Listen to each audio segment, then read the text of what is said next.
A primeira questão que eu gostaria de colocar para o debate diz respeito a uma pesquisa que foi divulgada essa semana no Jornal Espírita de São Paulo, o Correio Fraterno, dando conta de que, na enquete feita no movimento espírita, aproximadamente 73% dos espíritas concordam que nós sejamos o coração do mundo e a pátria do Evangelho.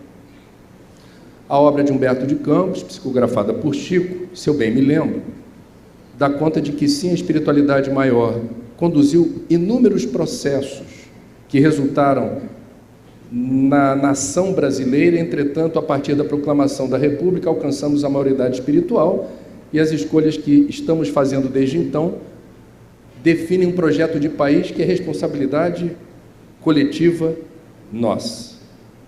Bom, eu vou fazer uma pergunta, como não poderia deixar de ser, o jornalismo é assim, a gente podia fazer uma moderação café com leite, mas eu vou fazer uma moderação tanto apimentada, eu vou trazer ingredientes assim, calientes. A pergunta é essa, para vocês, eu vou embasar a pergunta com alguns números. É evidente que os números que eu garimpei mostram um Brasil que não é o Brasil, é um aspecto do Brasil. O Brasil tem muita coisa boa, bem resolvida, exemplar para o mundo. Evidente. Mas os números que eu trouxe não vão nessa direção. E a pergunta que eu queria fazer é: vocês entendem que nós somos o coração do mundo e a pátria do Evangelho? Quais são os dados que eu trouxe? Apenas 11% dos brasileiros se declaram voluntários. Consomem tempo, ou parte do tempo e energia, numa atividade abnegada em alguma direção que não obtém nem retorno financeiro, nem outra recompensa qualquer. Apenas 11%. Quando você pergunta para todas as faixas etárias, quantos já fizeram alguma mão de obra voluntária, apenas 30% dos brasileiros declaram que sim. Outros números importantes, quando a gente pega o fenômeno da violência. A violência é um fenômeno internacional, mas o Brasil é o país do mundo com o maior número absoluto de homicídios. Por ano, 58.800 assassinatos, o que dá uma média de 160 homicídios por dia. Quando a gente pega o problema do aborto, a Organização Pan-Americana de Saúde estima que nesse país ocorram 1 milhão de casos por ano. É um número difícil de apurar com precisão. Há muito questionamento se é 1 milhão mesmo, mas eu estou citando a fonte. Nós temos 496 mil veículos roubados, o que dá uma média de 1 por minuto. Nós temos aquele que já é considerado o maior escândalo de corrupção da história da humanidade, revelado a partir da Operação Lava Jato em valores desviados e por pessoas que deveriam nos representar. Então, o coeficiente numérico expressivo em valores monetários do que foi desviado é algo sem precedentes na história da humanidade, seja qual for a equivalência monetária. Somos o coração do mundo, a pátria do Evangelho. Eu queria, rapidinho, só fazer uma ponderação sobre a obra, sobre o paradigma, totalmente em harmonia com o que o Divaldo falou. Nós lemos o título, Brasil, coração do mundo, pátria do Evangelho. Imaginamos o quê? Uma nação que seria modelo econômico, modelo político, modelo social, e que desfilaria como uma grande rainha, com vestes brilhantes e o mundo ajoelhado adorando. Mas isso não é Jesus. A obra começa com a visita do Cristo à Terra. E ele vem como gestor, vem como governador do mundo, e pede um inventário do cristianismo, e todo mundo fica envergonhado. O semblante do Cristo fica contrito, porque depois de mais de 1.500 anos de evangelho no mundo, os resultados eram pífios. Aí diz Humberto de Campos, o semblante dos anjos fechou-se. É grave. Então o que o Cristo decide? Mudança do quartel. Desloca. escolhe um ambiente geográfico, porque magneticamente o Brasil é coração do mundo, possa qualquer um aqui negar.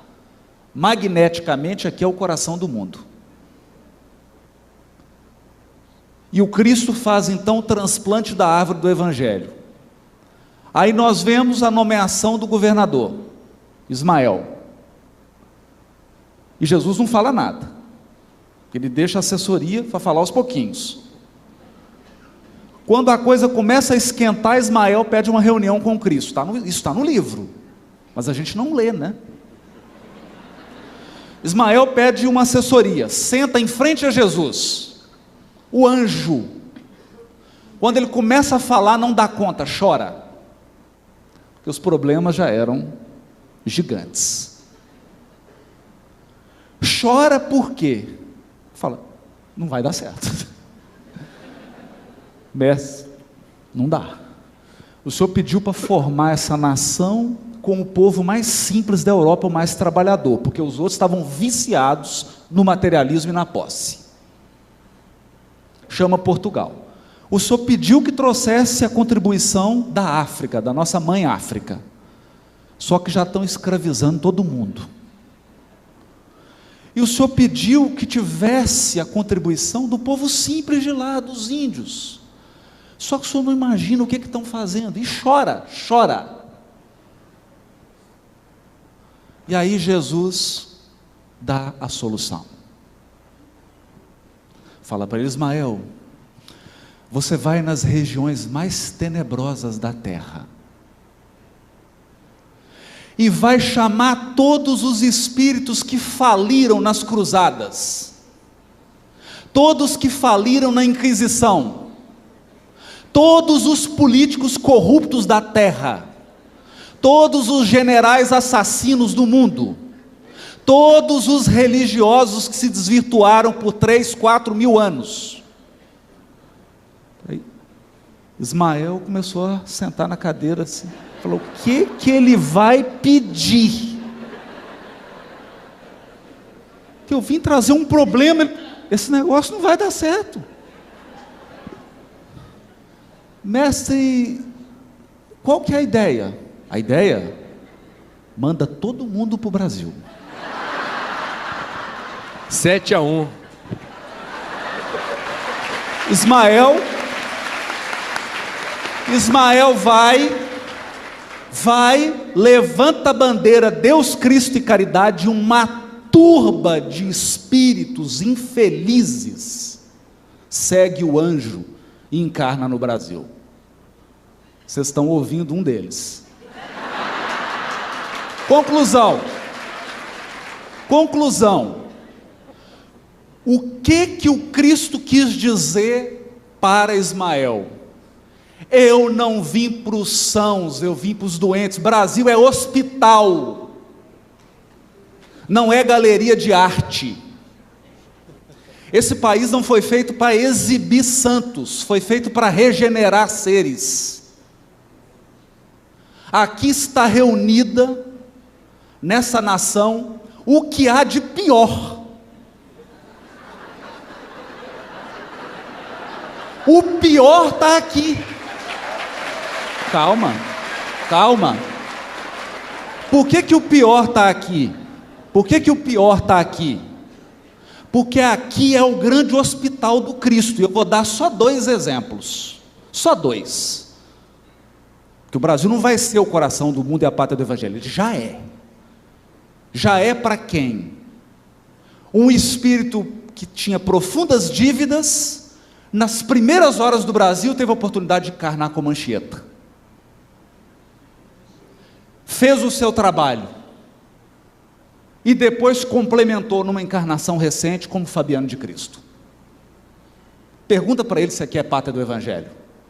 Outro espírito, diz ele, cansado das dominações e das posições de mando, resolvi seguir o exemplo da minha amada esposa dos primeiros tempos. E encarnou como Padre Manuel da Nóbrega. É o nosso Emmanuel. Então esse país aqui já regenerou muitos espíritos que não teriam condições de ser regenerados em outros lugares do mundo, e está nos acolhendo.